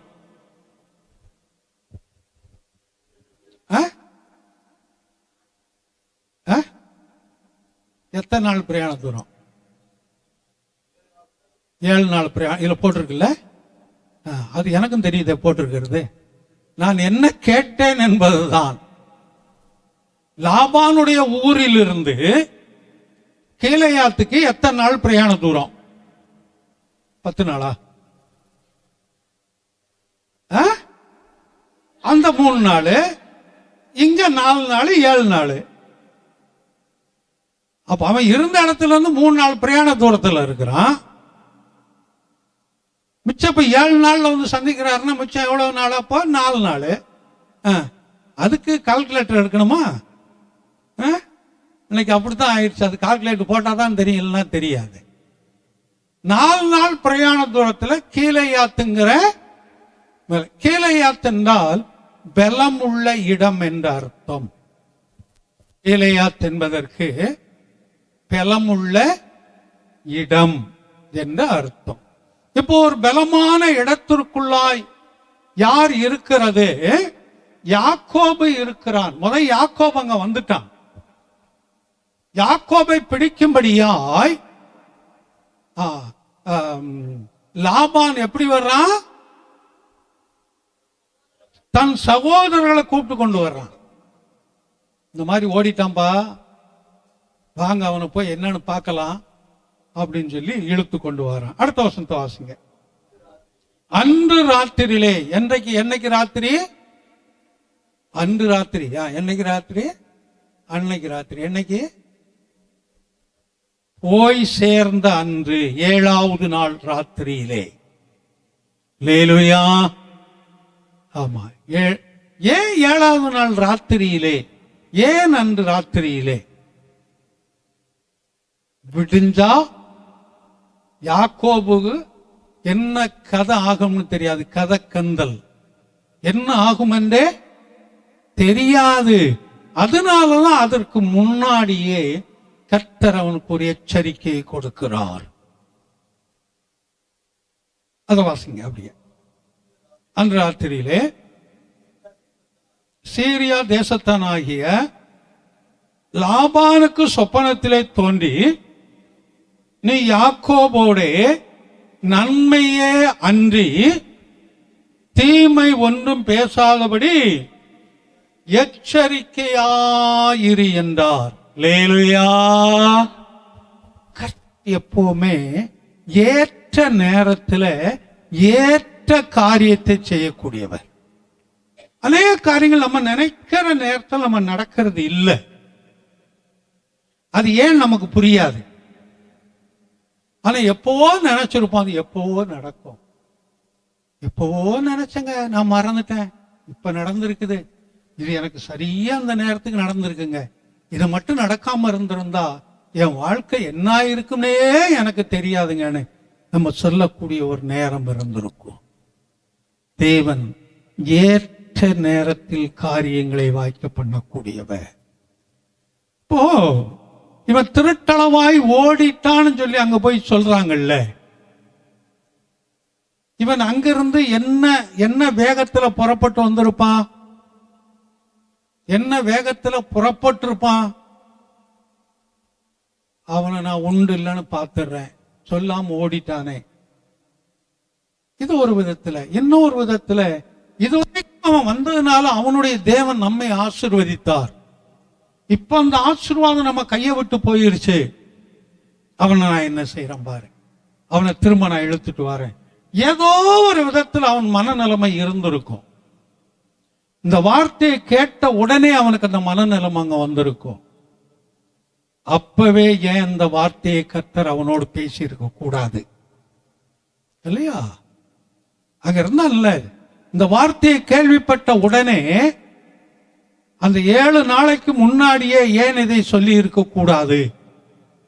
இல்ல தன்னுடைய ஊருக்கு வர்றான், தன்னுடைய சகோதரர்களை கூட்டிக் கொள்றான், அப்ப ஏன் இந்த வார்த்தையை சொல்லி இருக்க கூடாது? 4 நாள் நடக்கிறான்ல, நடக்கும் போது ஏன் சொல்லி இருக்க கூடாது? ஆரண கஞ்சி பழங்கஞ்சின்னு சொல்லுவாங்க. ஆமா, அதாவது கால தாமதமான ஒரு நீதி, தவிர்க்கப்பட்டதான ஒரு நீதி. எதா இருந்தாலும் அந்த சூடோட சூடாய் அந்த நேரத்திலே அதற்கு பதில் வந்தால்தான் சரியாய் இருக்கும். அது ஆறப்போட்டு கால தாமதமாய் சொல்லுவோம் என்றால் அது அதனுடைய வேகம் குறைந்து காணப்படும். அது மறுக்கவும் படலாம், அது தவிர்க்கவும் செய்யலாம். இதெல்லாம் தேவன் அறிந்ததுனாலதான். இப்பெல்லாம் சொன்னா இவன் வேகத்துல கேட்டுக்கிருவான், ஆனா மறந்துடுவான்னு தெரிஞ்சுதான் அந்த கடைசி நேரத்தில் இதை இங்கே சொல்லுகிறார். காலையில போனா அவனுக்கு ஏதோ ஒரு ஆபத்து, ஏன்னா அந்த எண்ணத்தில் தான் வாரான். அதனாலதான் தேவன் சொல்லும் போது நன்மையே அன்றி தீமை ஒன்றும் பேசாதபடி, நீ செய்யறது கூட சொல்லல, அவன்கிட்ட நீ பேசனா நன்மையானதை பேசு. ஒரு தீமை கூட அவனுக்கு விரோதமா அவன் வாயிலிருந்து வரக்கூடாது என்று எச்சரித்து அனுப்புகிறார். நம்முடைய தேவன், நம்ம நினைச்சுக்கிறோம் என் காரியத்தை அவர் மறந்துட்டாரு, என் நிலைமையை மறந்துட்டாரு, எல்லோராலும் நான் கைவிடப்பட்டு இப்படி இருக்கிற நம்ம நினைக்கிறோம். அவர் நம்மை குறித்து எப்பொழுதும் நினைவில் வைத்திருக்கிறவர். இதற்கு இன்னொரு காரியத்தை உங்களுக்கு நான் சொல்லிட்டு கடந்து போறேன். நமக்கு தெரிந்த ஒரு பகுதி. அதனால அந்த எஸ்தரின் புஸ்தகத்துல வரும்போது 2ஆம் அதிகாரத்துல 1வது வசனத்தை வாசிங்க. 2ஆம் அதிகாரத்துல 1வது வசனம், எஸ்தரின் புஸ்தகம் 2 இல்ல 3 1 வாசிங்க. 3 இல்லையா? 4 1 வாசிங்க. அது இல்ல, நான் தப்பா சொல்றேன். 5 1 வாசிங்க. 6 1 வாசிங்க. அதுதான் வாசிங்க. அந்த ராத்திரியிலே ராஜாவுக்கு, எந்த ராத்திரியில? அந்த ராத்திரியிலே இல்லையா? அது எந்த ராத்திரிங்கிறது நம்ம எல்லாருக்குமே தெரியும். அதான் நமக்கு தெரிஞ்ச சம்பவம்னு சொன்னேன். காலையில விடிஞ்சா மொர்தெகாய்க்கு தூக்கு தண்டனை. மொர்தெகாய் கர்த்தருடைய மகன், அவனுக்கு ஒரு ஆபத்து. அதான் நம்ம வாசிக்கிறோம். அந்த ராத்திரியில் விடிஞ்சா அவனுக்கு தூக்கு. அந்த ராத்திரியில ராஜாவுக்கு என்ன செய்யல? நித்திரை வரல, தூக்கம் வரல. தூக்கம் வரலன்னா புரண்டு புரண்டு படுக்கிறான். தூக்கம் வரவில்லை என்றால் ராஜாக்கள் அங்க இருக்கிற நடன மாதுகளை, நடன பெண்களை கொண்டு வந்து நடனமாட வைத்து பலவிதமான இசைகளை வாசித்து கொண்டு ரசித்து கொண்டிருப்பார்கள். ஆனால் இங்க அது நடக்கல. இந்த இடத்துல அது நடக்கல. தொடர்ந்து அதை வாசிங்க. அந்த ராத்திரியிலே ராஜாவுக்கு நித்திரை வராதபடியினால் கால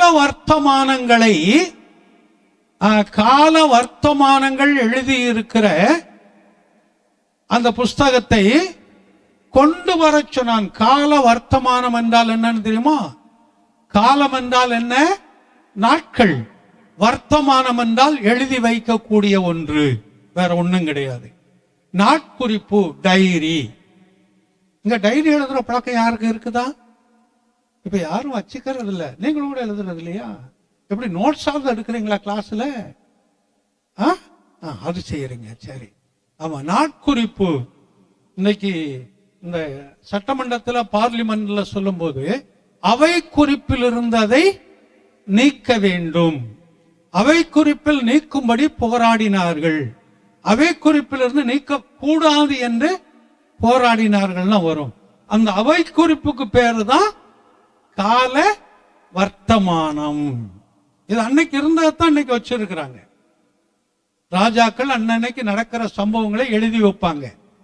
இன்னைக்கு சட்டசபையில் இருந்து அதை அவங்க வீடியோ எடுத்து வைக்கிறது, அவங்க எழுதி வைக்கிறதெல்லாம் தான் பல வருடங்கள், பல காலங்கள் தாண்டி இந்த அமைச்சர் இப்ப இப்படி பேசினாரு, இந்த முதலமைச்சர் இப்படி பேசினாரெல்லாம் அதை எடுத்து சொல்றது காரணம் அதுதான்.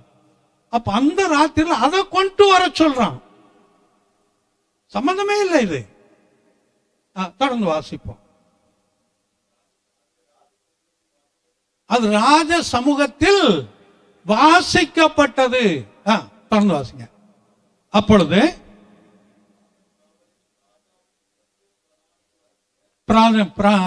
பிரதானிகளாகிய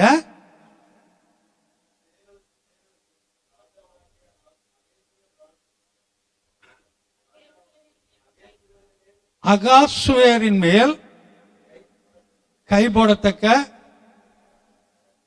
ஆமா, அந்த 2 பிரதானிகளும் இவனை கொலை செய்யறதுக்காக முயற்சி பண்ணினார்கள் அங்க எழுதி இருக்குது. இந்த சம்பவத்தை மொர்தெகாய் மூலம் அங்கே சொல்லப்படுகிறது. இப்போ அந்த ராஜா கேட்கிறான், அகாசுவேரு இந்த மனிதனுக்கு ஏதாவது செய்யப்பட்டதா அப்படின்னு கேட்கிறான். அவன் கேட்கணுங்கிற அவசியம் இல்லை. இவனுக்கு ஏதாவது செய்யப்பட்டதா? இல்ல, ஒண்ணும் செய்யலங்கிறாங்க. வெளியே நிக்கிறது யாரு? ஆமான். ஏன்னா ராஜானுடைய அனுமதி இல்லாமல் உள்ள வரக்கூடாது. ஆமான் வெளியே நின்னுகிட்டு இருக்கிறான். எதுக்காக நிக்கிறான்? மொர்தெகாய காலையில தூக்குல போடுறதுக்காக, உத்தரவு கேட்கறதுக்காக வந்து நிக்கிறான். மறந்துடக்கூடாது. இப்ப அங்க பாக்குறான், ஆமான் அவன் உள்ள வர சொல்லு. உள்ள வாரான். உள்ள வந்த உடனே கர்த்தர், அதாவது ஒரு மனுஷனை பெருமைப்படுத்தணும்னு சொன்னா அவனுக்கு என்ன செய்யணும்? ஆமான்னு யோசித்துக்கிட்டான், என்ன காட்டிலும் யார பெருமைப்படுத்த போறான் ராஜா அப்படின்னு சொல்லி கொஞ்சம் பிட்டெல்லாம் அதிகமா அள்ளி விடுறான். அதை செய்யணும், இதை செய்யணும், அப்படி போகணும், இப்படி போகணும் அப்படின்னு சொல்லி ராஜா சொல்றார், நீ சொன்னதுல ஒன்னும் கூட தவறாதபடி மொர்தெகாய்க்கு போய் செய். இப்பதான் அவனுக்கு தெரியுது நமக்கு ஏதோ ஆபத்து இருக்கிறது என்று. அதெல்லாம் போய் செய்தான். செய்துட்டு தலையில துண்டை போட்டுக்கிட்டு வீட்டுக்கு போனா, அங்கு இருந்ததான அந்த தூக்கு மரத்தில் அவனை தூக்கி போட்டார்கள். அது பிற்பகுதி. மொர்தெகாய்க்கு செய்த தூக்கு மரத்துல ஆமானை ராஜாவுடைய உத்தரவின்படி தூக்கி போட்டார்கள். அது பிற்பகுதி. அப்போ இதற்கு காரணம் என்ன? அந்த ராத்திரியில அவனுக்கு தூக்கம் இல்லை. சில வேளை மொர்தெகாய் இந்த சம்பவத்தை ராஜாவின் இடத்துல போய் சொன்ன நாட்கள்லேயே அவனுக்கு இப்படி ஒரு நன்மை வந்திருக்கும் என்றால் பின்னிலைமை என்ன ஆயிருக்கலாம்? தூக்கில போடுற நிலைமை வந்திருக்கலாம். இதனாலதான் கர்த்தர் அங்க தாமதிச்சிருக்கிறார். நமக்கு தெரியாது. கர்த்தர் தாமதிக்கிறதுக்குரிய காரியங்கள் நமக்கு தெரியாது. ஆனா அது பின்னால் நமக்கு ஒரு பெரிய நன்மையாய் முடியும். அல்லேலூயா. அது நமக்கு நன்மையாய் முடியும்.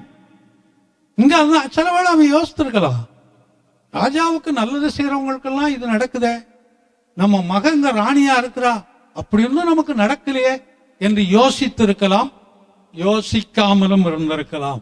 ஏன்னா இது என்னுடைய கடமை முடிஞ்சிருச்சு, அவ்வளவுதான். ராஜா உயிரை காப்பாற்றணும், எனக்கு தெரிந்தது சொல்லணும், அதோட முடிஞ்சிருச்சு, அவ்வளவுதான். அப்படி யோசித்திருக்கலாம். எப்படி யோசித்தான் என்று நமக்கு தெரியாது. ஆனால் கர்த்தர் தாமதித்தார். கரெக்டா இவனை தூக்குல போடணும்னு நினைக்கிற அந்த ராத்திரியில் எவன் தூக்குல போட போறானோ அவனையும் கொண்டு வந்து அங்க நிறுத்துறாரு. ராஜாவுடைய தூக்கத்தையும் கெடுத்தாரு.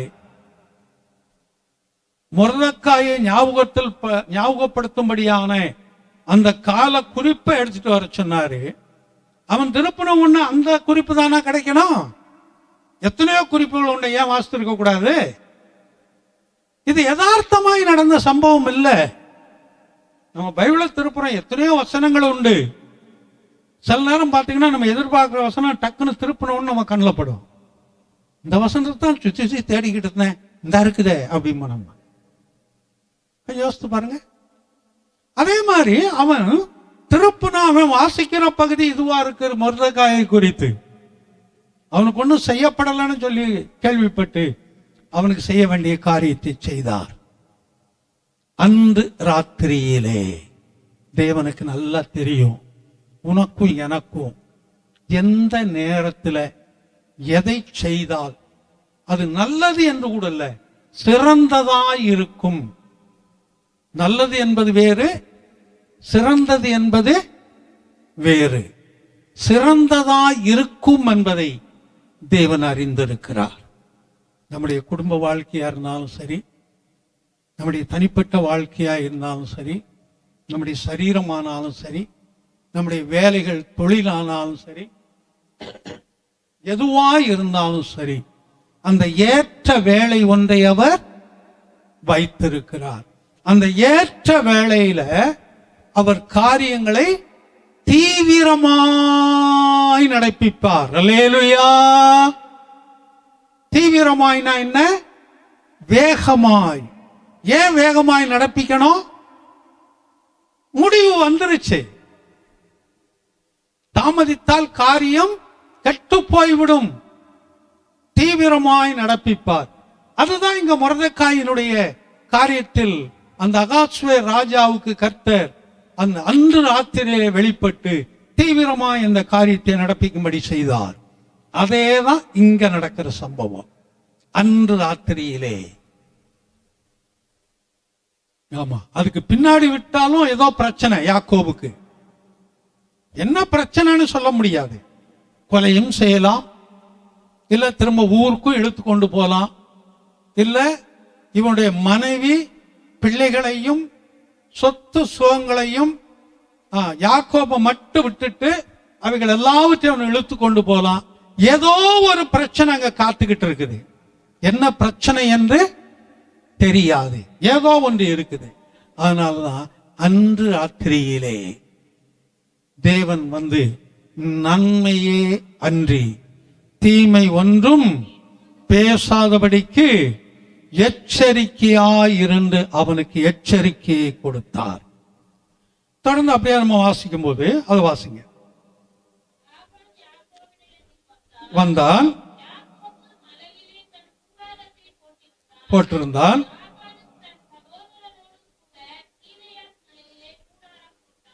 2 பேரும் ஒரே இடத்துல கூடாரம் போட்டு ஒரே இடத்துல தங்கி இருக்கிறாங்க. 27 வாசிக்கலாம். நீ ஓடி போனதை மறைத்து நீ என்னிடத்தில் சொல்லாம திருட்டுத்தனமானியே என்னிடத்திலிருந்து வந்து விட்டது என்ன? ஒரு கேள்வியை கேட்கிறான். நீ ஏப்பா என்கிட்ட இருந்து திருட்டளவா ஓடி வந்த? என்கிட்ட சொல்லாம வந்தது காரணம் என்ன என்று சொல்லி அவன்கிட்ட கேட்கிறான். இது கேட்கும் போதே அவனுடைய தன்மை நமக்கு புரியுது.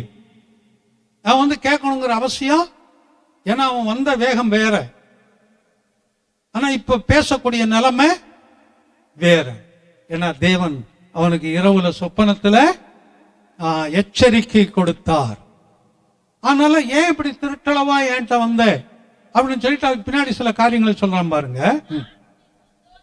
நான் உன்னை சந்தோஷமாய்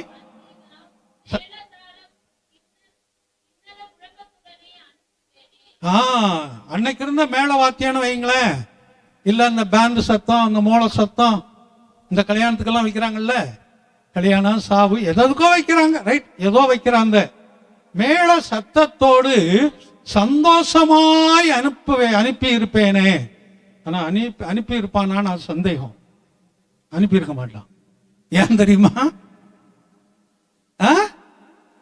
ஆசீர்வாதம் போய்விடும். அவன் சொல்றான், நீ வந்தது நிமித்தம்,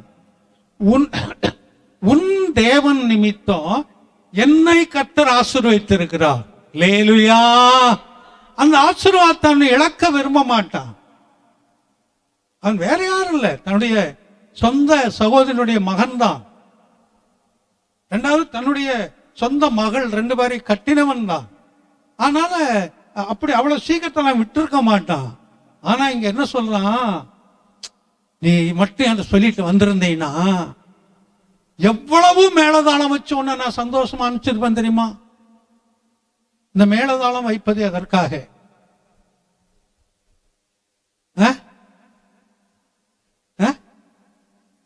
பணம் இருக்குண்ணா, எல்லாருக்கும் தெரியணும்னு சொல்லிதான் சில காரியங்களை முன்னோக்கி அப்படி செய்து வந்தது காரணம் மற்றவர்கள் அறிவிக்கும்படி. ஏன்னா வீடுகள் உள்ள நெருக்கத்தில் இருக்காது, தூரமா அங்கங்க ஒரு வீடுகள் இருக்கும். அதனால மற்றவர்களுக்கு அதை அறிவிப்பதற்காக இப்படிப்பட்ட காரியங்களை செய்ய. நல்லது கெட்டது நடக்கும்போது பட்டாசு வெடிக்கிறது, மேளதாளம் வைக்கிறது, ஆமா அது அப்படியே வைக்கிறதா நிறுத்திக்கிட்டா பரவாயில்ல. அங்க ஒரு ஆட்டமும் பாட்டமும் இருக்கும் பாருங்க, ஒரு கூத்தே நடக்கும்ங்க. ஃபுல்லா பட்டச்சாராயத்தையும் கலக்கலையும் போட்டு வந்து பெரிய ஒரு ஆட்டம் பாட்டம் அங்க நடந்துகிட்டு இருக்கும். ஒரு போராட்டமே அங்க நடந்து கொண்டு இருக்கும் இல்லையா? ஆனால்தான் நாம் அதை வெறுப்பது. கிறிஸ்தவத்தில் அதை வெறுப்பது காரணம் என்ன? அது நமக்கு வேண்டாம் என்று சொல்லி, அப்போ பல பேண்ட் முழங்க நான் அனுப்பி இருப்பேனே என்று சொல்லி இவன் இங்க சொல்றான். இவனுடைய மனமாற்றத்திற்கு காரணம் கர்த்தர் அவனை இரவிலே எச்சரித்தார். அந்த எச்சரிப்பை தனக்கென்று எடுத்துக்கொண்டான். அல்லேலூயா. இவன் ஒரு யூத மனிதன் அல்ல, இவன் இஸ்ரவேல் தேசத்தை சேர்ந்தவன் அல்ல, இஸ்ரவேல் கோத்திரத்தை சேர்ந்தவன் அல்ல, இவன் சீரிய தேசத்தை சேர்ந்தவன். அந்நிய தெய்வங்களை உண்டாக்கி அந்நிய தெய்வங்களை வழிபட்டு கொண்டு வரக்கூடியவன். அவன் தேவனுக்கு பயப்படுறான். இங்க நம்ம தான் பயப்படுறது இல்லை, மற்றவங்க தேவனுக்கு பயப்படுவாங்க.